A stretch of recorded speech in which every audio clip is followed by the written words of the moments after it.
സനാതന ധർമ്മത്തിന്റെ ദിവ്യമായിട്ടുള്ള ഒരു ഏകീകരണ സ്വഭാവമുണ്ട്. തൽ ത്വം അസി, അത് നീ തന്നെ. നീ ആരെ കാണാനാണ് വ്രതം എടുത്ത് ഇത്രയും കഷ്ടപ്പാടുകൾ സഹിച്ച് ഓടി ഇവിടെ എത്തുന്നത്? ആ രൂപത്തിനെ നോക്കൂ, അത് നീ തന്നെയല്ലേ? അതാകാനുള്ള ശ്രമമാകണം നിന്റെ മുഴുവൻ ജീവിതവും. ഇതാണ് അഹം ബ്രഹ്മം. അഹം ബ്രഹ്മം എന്ന് പറയുന്നതിന്റെ മറ്റൊരു പരിപ്രേക്ഷ്യമായിട്ട് വേണമെങ്കിൽ നമുക്ക് തത്വമസിയെ വ്യാഖ്യാനിക്കാം.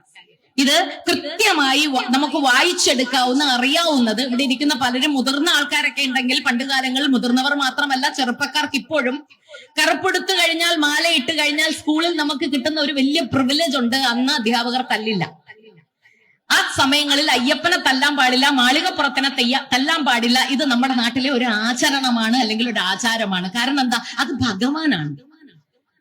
അപ്പൊ ഒരു വ്യക്തി ഭഗവാനായി രൂപപ്പെടാൻ 41 ദിവസം വേണം എന്നുള്ള ഒരു ചര്യ ആചരിച്ചു വെക്കുകയും, ഈ 41 ദിവസത്തെ കൃത്യമായിട്ടുള്ള ഭക്ഷണം, കൃത്യമായ ആചാരാനുഷ്ഠാനങ്ങൾ, നിഷ്ഠ, ഭഗവത് സാന്നിധ്യം, ഇതെല്ലാം കൊണ്ട് നീ ഭഗവാനായി മാറുന്നു എന്ന് നമ്മളെ പറഞ്ഞു വെക്കുന്ന, അല്ലെങ്കിൽ അത് നമ്മുടെ മുമ്പിൽ വരച്ചു കാട്ടുന്ന ഒരു കാലയളവിൽ തന്നെ സാക്ഷാൽ പാർത്ഥസാരഥി നമ്മുടെ മുമ്പിൽ ഇപ്രകാരം ഒരു ചടങ്ങ് സംഘടിപ്പിച്ചതിന് തീർച്ചയായും എല്ലാവരും വിനയാന്വിതരായി നിൽക്കുകയും, ആ ചടങ്ങിന് പങ്കെടുക്കുമ്പോൾ ഇവിടെ നിന്ന് കിട്ടേണ്ട ഊർജം, കിട്ടുന്ന ഊർജത്തിനെ അഹം ബ്രഹ്മമായി മാറാനുള്ള പ്രക്രിയയാക്കി മാറ്റാൻ ശ്രമിക്കണം എന്നുള്ള അഭ്യർത്ഥനയുണ്ട്.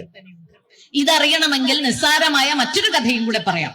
ഈ കഥ ഇങ്ങനെയാണ്. ഇത് കഥയല്ല, ഇത് കാര്യം തന്നെയാണ്. നമുക്ക് എല്ലാവർക്കും പിറന്നാളുകളുണ്ടല്ലോ, അല്ലെ? പിറന്നാളുകളില്ലേ? നാം ജനിച്ച ഒരു ദിവസത്തിന് ഒരു നക്ഷത്രം പറഞ്ഞു തരും. ജനിക്കുന്ന ദിവസം, ആ ദിവസം എന്ന് പറയുന്നത് ഡേറ്റ് ഓഫ് ബർത്ത് എന്നൊക്കെ പറയുന്ന വൈദേശിക സംസ്കാരത്തിനെ മാറ്റിവെച്ചാൽ നമ്മുടെ നാട്ടിൽ അവന് സ്വന്തമായി, അവൾക്ക് സ്വന്തമായി ഒരു നാളുണ്ട്. ഈ നാൾ എന്നാൽ ദൂരെ ദൂരെ ദൂരെ നിൽക്കുന്ന ഒരു നക്ഷത്രമാണ്. അപ്പൊ പിറന്നു വീഴുന്ന കുട്ടിയോട് അമ്മ, അല്ലെങ്കിൽ വീട്ടിലെ മുതിർന്ന ജനങ്ങൾ, അല്ലെങ്കിൽ ആ കതി, അല്ലെങ്കിൽ ആ സനാതന ധർമ്മം പറഞ്ഞു വെക്കുന്നു, നോക്കൂ, നീ ഇവിടെ പിറന്നു വീണ ഒരു ദേഹമാണെങ്കിലും ദൂരെ നിൽക്കുന്ന ഒരു നക്ഷത്രമാണ്. ഇനി നക്ഷത്രമാണ് എന്ന് പറഞ്ഞാൽ അവിടെ തീരില്ലാതെ അതൊരു കോംബോ പാക്കാണ്. ഒന്നെടുക്കുമ്പോ 5 ഫ്രീ എന്ന് നമ്മൾ പറയില്ലേ, എന്ന് പറയുന്നത് പോലെയാണ്. അതായത് ദൂരെ നിൽക്കുന്ന നക്ഷത്രം മാത്രമല്ല നീ, നിന്റെ നാളിന് ചേർന്ന ഒരു വൃക്ഷമുണ്ട്, നിന്റെ നാളിന് പ്രതിപാദിക്കുന്ന ഒരു മൃഗമുണ്ട്, നിനക്കു തന്നെ ഒരു പക്ഷിയുണ്ട്, നിനക്ക് ഉപാസിക്കാൻ ഒരു ദേവതയുണ്ട്. ഞാൻ വെറുതെ പറയുന്നതല്ല കേട്ടോ, ശരിയല്ലേ? അപ്പൊ നമ്മുടെ പിറന്നാളിന്റെ ദിവസം നിർബന്ധപൂർവം ആ വൃക്ഷത്തിന് ലേശം ജലം കൊടുക്കണം. കുട്ടികളെ പഠിപ്പിക്കേണ്ട പാഠമാണ്. പണ്ടിത് ചെയ്തിരുന്നു, ആചരണ പദ്ധതിയായി തന്നെ ചെയ്തിരുന്നു. ഇപ്പോ കുട്ടികളെ ഇത് ചെയ്യിക്കൂ എന്ന് പറയുന്നതിനേക്കാളും എളുപ്പം മുതിർന്നവർ ഇതൊന്നും ചെയ്ത് കാട്ടിക്കൊടുക്കും.